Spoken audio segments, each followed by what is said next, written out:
Hello everybody, welcome to Initial Solution.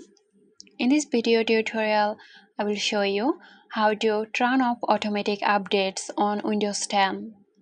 So let's start the video.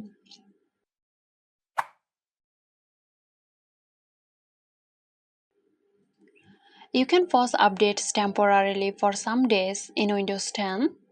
To do that, click the Start menu and open Settings.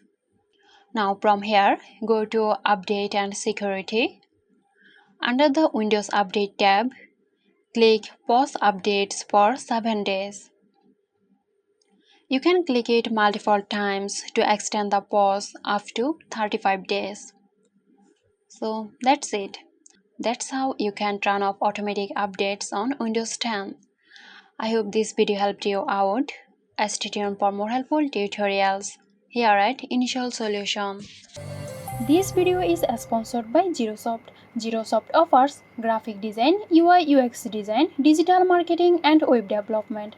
Elevate your brand with Zerosoft today. For more details, check the description box.